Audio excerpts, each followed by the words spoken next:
Good afternoon. We are so happy to have with us this afternoon Arthur and Eileen Turnbull, and they have been lifelong members of St. Columba's. Right at the beginning, it was in a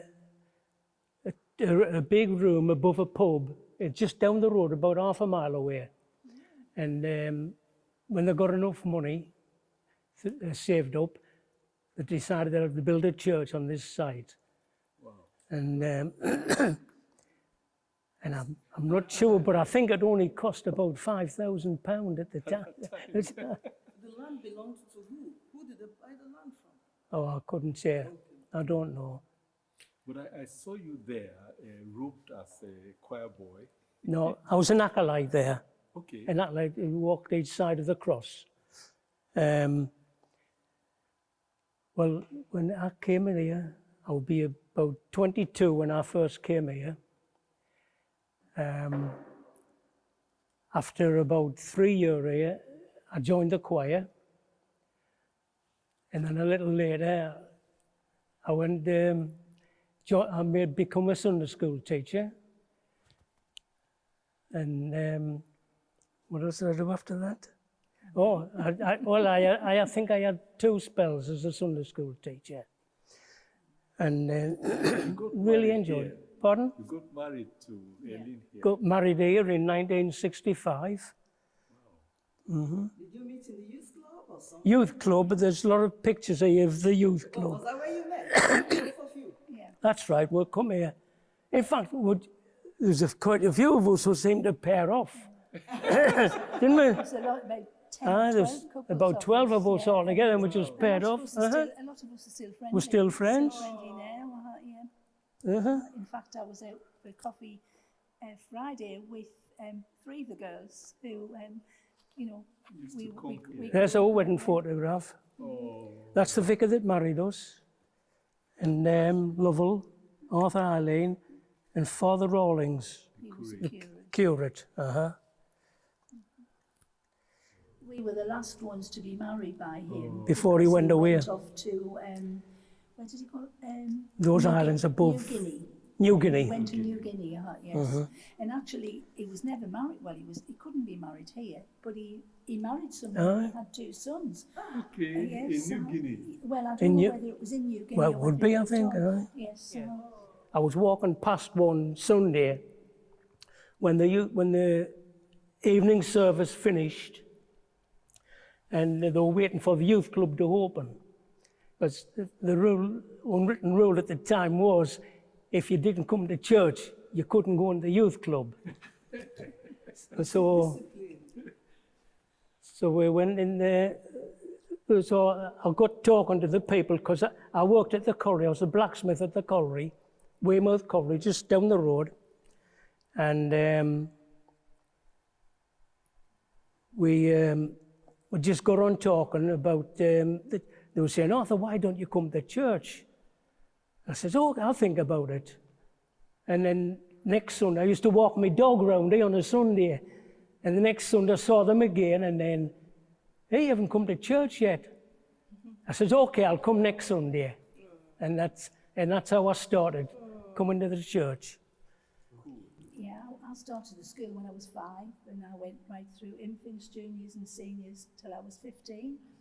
I came, Right here. yeah, where the houses are now. We used to come into church. Special services. Special Ascension Day was one of them, and St Columba's Day. Yeah. We used to get St Columba's Day as a day's holiday, but you had to come to school at 9 o'clock, come into church for St Columba's Day, and then you could go home. Look, we came in for harvest festivals and all things like that. Played the recorder as well, Oh didn't you? yeah, played the recorder, and we used to. Well, the Archbishop of York, Michael Ramsey, he came up and we played our recorder outside near where the bell is. We played our recorders there because they were singing hymns. But the curates that were here, we had an assembly every morning at school. And on a Friday morning, the curates used to come in, not all of them, but we might have got one or two used to come in and just stand at the side, but then they used to give a little sermon or a little talk, you know, yeah. So we, you know, all the children in the school got to know the clergy, you know. It was a very friendly school. It wasn't a big school. We only had one class for every year, you know, so, and it was a mixed school, boys and girls in the same class until the last 2 years, and then we got separated, yeah.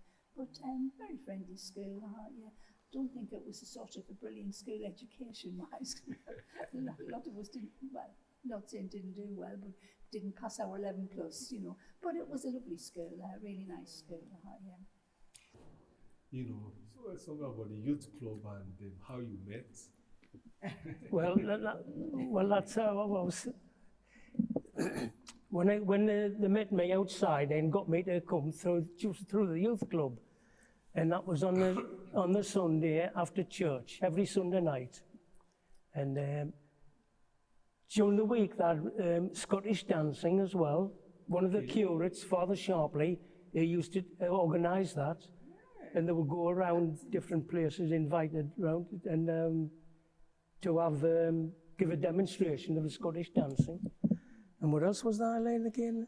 Oh, choir practice on a Thursday, Tuesday for the boys, Thursday night for the men and boys together. There was guides and brownies. Guides and brownies. Did they do anything? What was Friday night, Eileen? See, I didn't come here. For all I went to the school, I didn't come here as a child, and I went to the Methodist. Okay. But I joined I was in the Brownies at the Methodist, and I wanted to join the guides, and we didn't have one. So a friend of mine said, why don't you come to my church, which was a church near the Wee Chief of Enbeads.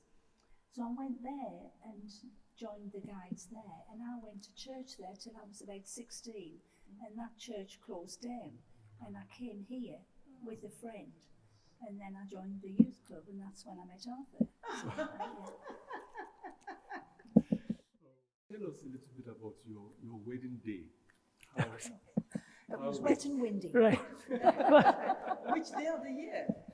It was the 21st of August, and it was a Saturday. Oh, 21st of August. 21st of, yes. August, Yeah, it's nearly that now, isn't it? Huh? The day before, on the Friday, was absolutely red hot, really hot. And the next morning when I woke up, it was wet. And I thought, oh, it's awful. And the rain died down, but the wind was really strong. And my veil kept blowing over the top. And someone had some little safety pins and they pinned it down to the back of my dress. Otherwise, it was up in the air. But wasn't a nice day weather-wise at all. No, but you can't. How was it in Here here? you are together. How was it in here? It was. How what? How was it in here? How was it? Oh, in inside the here. service? Well, it was a nice. Well, service. I was nervous for a start, so I can't remember much. That's it. You can't remember very much at all. No, you know. You concentrate and make sure you get the words right. Did you have married counseling before the marriage?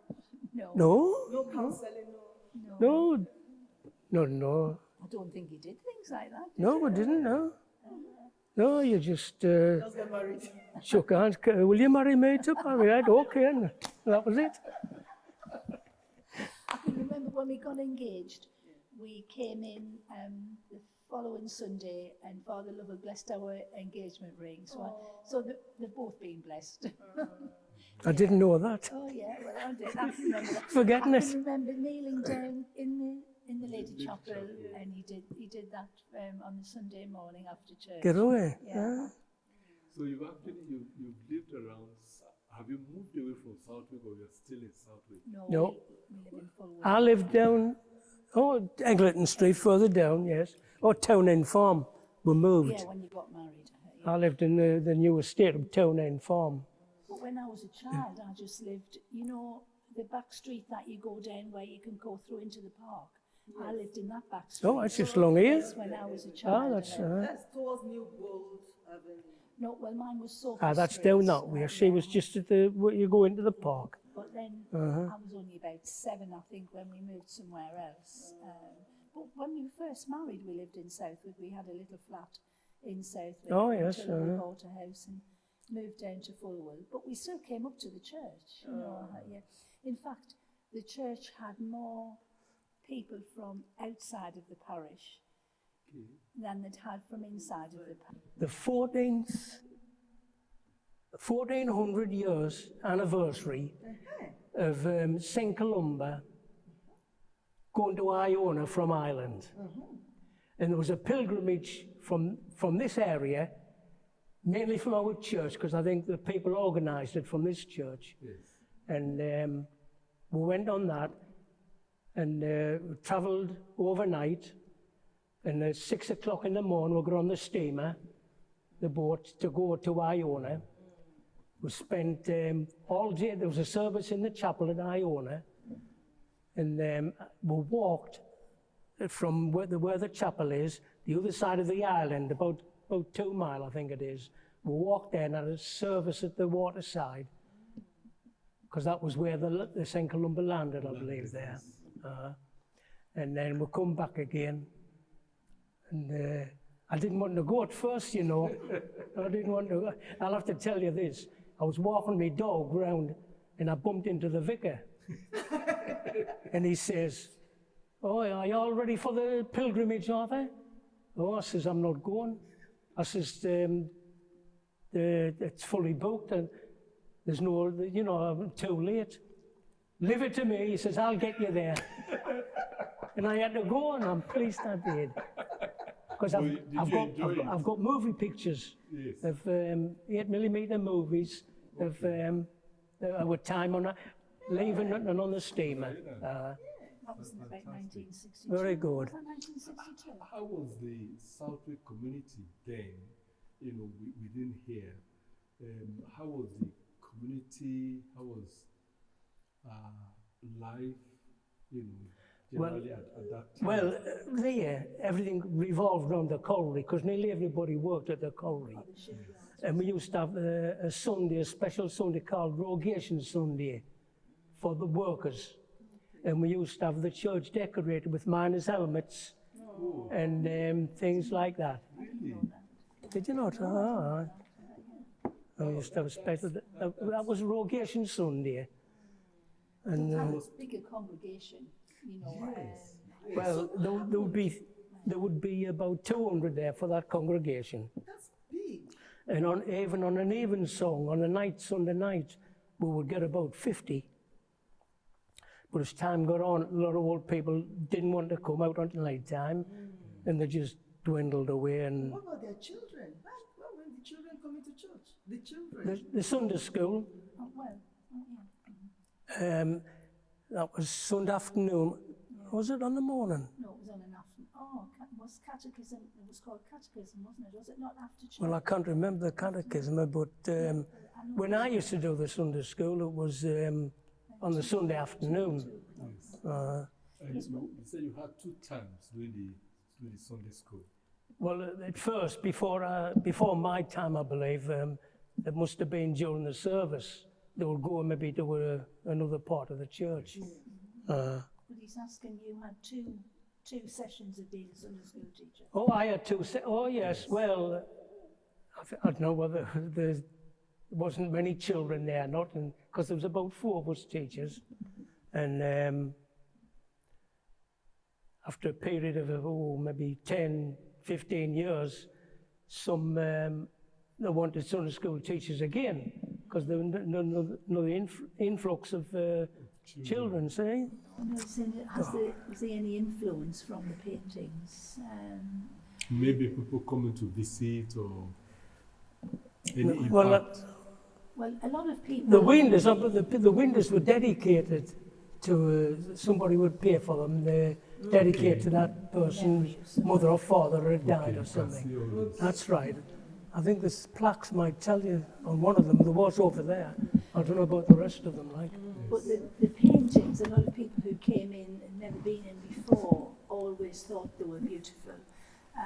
And I wasn't here, but when Arthur was a church warden, if there was a funeral, he would come up to help the other church warden, you know, with things. And he said one man in particular, and I don't know whose funeral it was, but someone walked down and he looked and he said, "This is magnificent." It is magnificent. Yeah. Obviously, he'd never been in before, and he couldn't believe, what he was seeing. Yeah.